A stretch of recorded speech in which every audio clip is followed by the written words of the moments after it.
Your 5-cent coins might be worth a lot more than just a nickel. From rare Buffalo nickels to Jefferson nickels with errors and low mintages, collectors are paying big money for these hidden gems. Don't ignore your change. One rare 5-cent coin could be worth hundreds or even thousands of dollars today.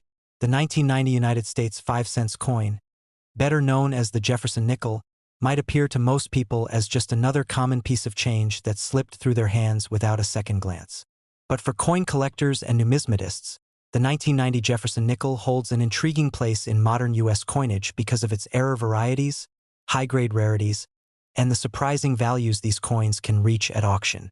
While billions of nickels were struck in 1990, making it a plentiful year in circulation, the story becomes much more exciting when you look at the details, because it's in those details where mistakes from the mint have turned everyday nickels into treasures worth thousands of dollars. To appreciate why the 1995 cents coin matters, we need to look at its design and history.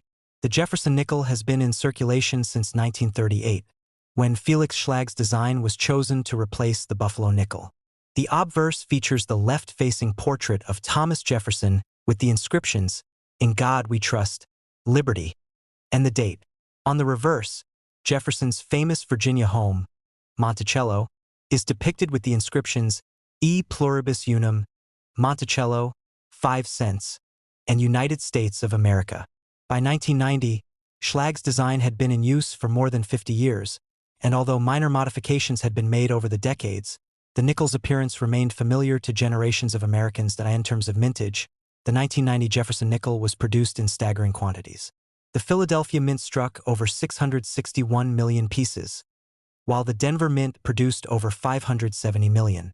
That brings the combined total to well over 1.2 billion coins, which explains why the 1990 nickel is common in circulation even today. But within this sea of coins, rare exceptions emerged: coins with errors, coins struck with unusually sharp detail, and coins preserved in flawless condition that collectors today eagerly hunt. One reason the 1990 nickel has caught attention in auctions is its error varieties. Off-center strikes are among the most dramatic and collectible. These errors happen when the blank planchet is not properly seated in the coin press, resulting in part of the design being missing. Depending on how much of the coin is struck off-center, these errors can be worth anywhere from $50 for minor examples to several $100s for extreme off-center strikes where much of the design is missing but the date is still fully visible. Collectors prize these because they clearly show the minting mishap and tell a story about how even a modern, high-volume minting process isn't perfect. Broad strike errors also occur on 1990 nickels. These happen when the coin is struck without the restraining collar that normally shapes the rim, causing the coin to appear larger in diameter with a stretched look. These odd-looking coins often sell in the $40 to $150 range depending on condition. Clipped planchets are another type of error to watch for. These are coins struck on blanks where a portion of the metal had been clipped off before the strike. They feature distinctive curved or straight edges that are missing part of the design, and on a 1990 nickel such an error can easily fetch $75 to $200 at auction. Perhaps the most eye-catching errors on 1990 nickels are double strikes and multiple strikes, where the coin was struck more than once, sometimes with slight rotation or misalignment. These coins can feature overlapping designs that look ghostly or distorted. Depending on severity, they can bring several $100s or more when they appear at auction.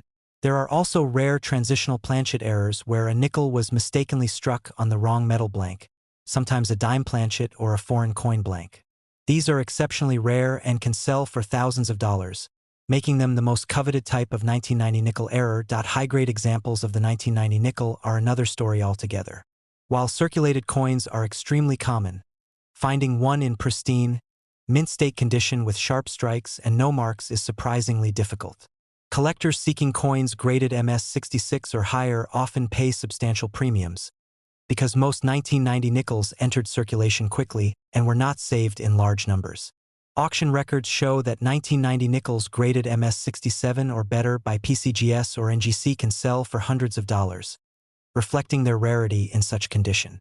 For proof coins, struck at the San Francisco Mint with an S mint mark, the story is different. These were sold directly to collectors in annual proof sets, and many have been preserved carefully.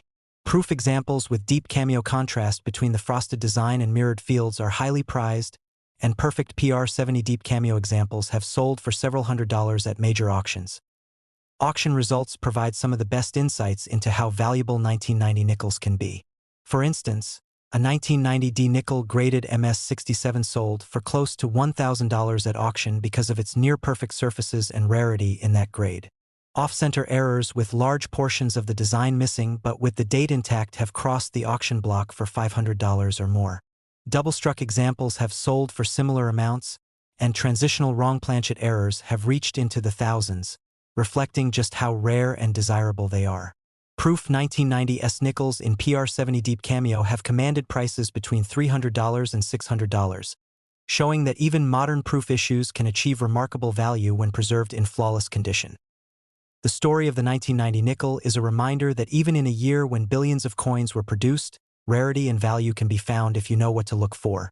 It shows how error coins, which at first glance might look like mistakes destined for rejection, become treasured collectibles because of their uniqueness. It also shows how condition matters greatly, as the few examples preserved in pristine mint state or proof condition can achieve values far beyond face value. For collectors, the 1990 nickel is not just another coin. It is a challenge and an opportunity. It challenges them to search through rolls and collections to spot the rare error, the off-center strike, the clipped planchet, or the perfectly struck proof. It offers the opportunity to turn an ordinary 5-cent coin into something extraordinary, a coin that might sell for hundreds or even thousands of dollars at auction. Imagine discovering a coin like this in a forgotten change jar, a pocket of an old jacket, or in a roll of nickels from the bank. At first glance, it's just 5 cents. But with a closer look, it might be a rare error worth hundreds. That thrill of discovery is what keeps collectors searching, and the 1990 Jefferson nickel is a perfect example of how the most ordinary-seeming coins can still hold incredible surprises. So the next time you come across a nickel from 1990, don't dismiss it as just spare change. Check it carefully, look for signs of errors, study the strike, and consider the condition. You might just be holding one of those rare survivors or unusual mint mistakes that has stunned bidders at auctions. And with past sales proving that certain 1990 nickels have brought anywhere from a few hundred to several $1,000s. This little coin shows once again that numismatic treasures are often hiding right in plain sight. The 1996 United States 5-cent coin, better known as the Jefferson nickel, is one of those pieces of American coinage that at first glance looks completely ordinary.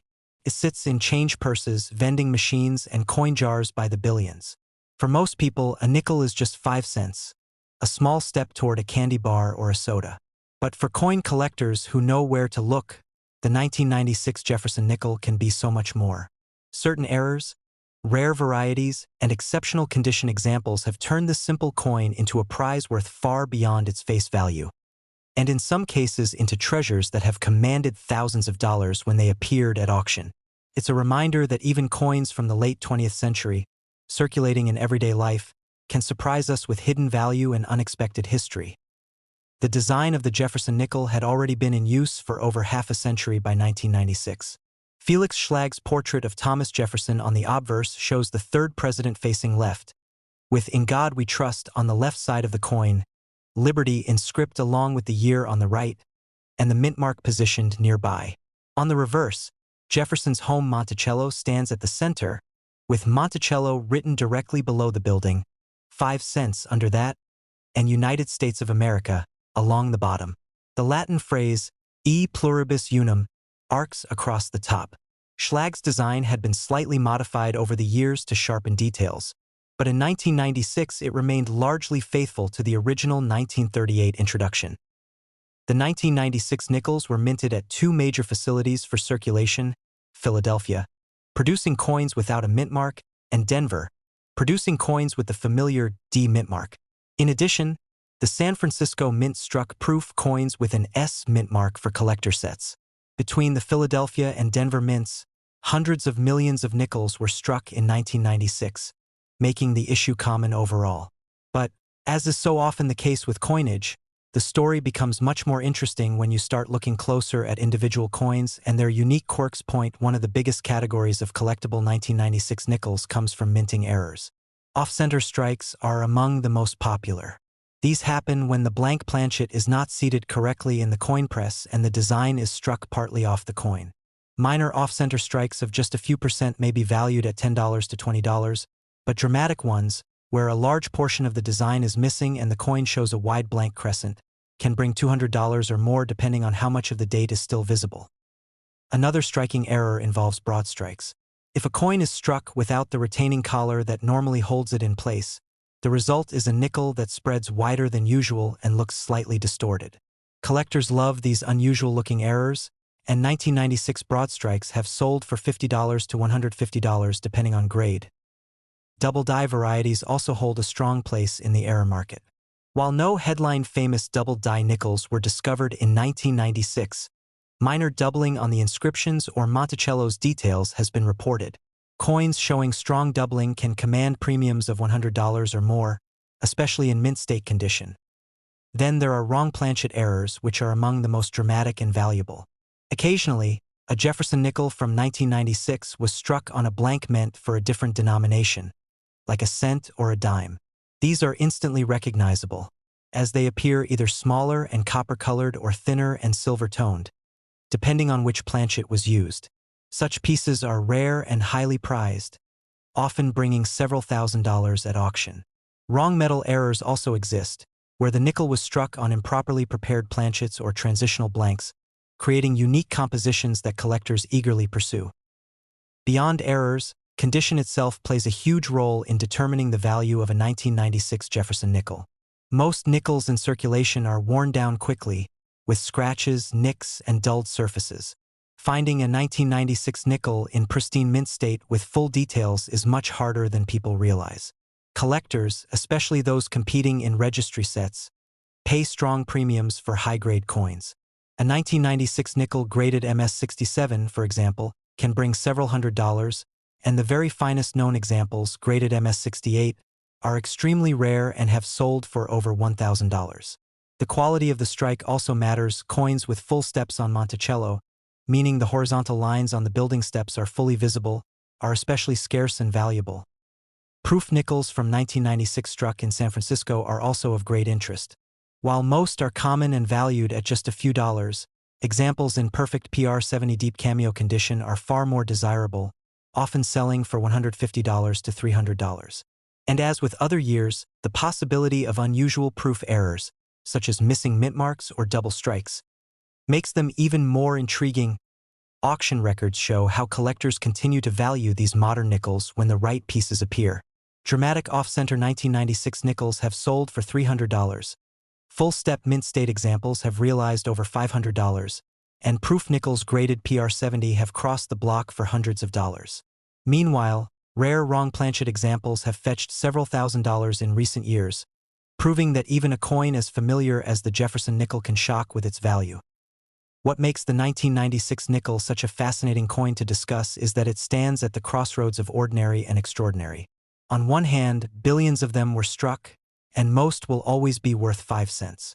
On the other hand, a small percentage escaped the mint with mistakes that transformed them into collectibles worth hundreds or thousands.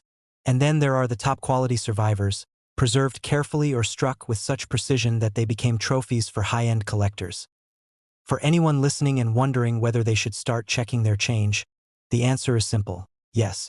A single off-center strike, a coin with doubling on the inscriptions, or a nickel with a perfect full-step strike could be hiding in a jar of coins right now. Stories of collectors finding rare errors or high-grade examples tucked away for decades are real, and those finds can turn a simple nickel into a small fortune. The 1996 Jefferson nickel might not have the fame of older silver-era coins or the legendary rarities from the 19th century, but it has carved out its own place in numismatic history. It reminds us that attention to detail is everything, that the mint is not infallible, and that even modern coinage can yield treasures. With documented sales in the hundreds and thousands of dollars, the 1996 nickel proves that the thrill of discovery is alive and well for collectors today. So the next time you pick up a nickel-dated 1996, don't dismiss it as pocket change.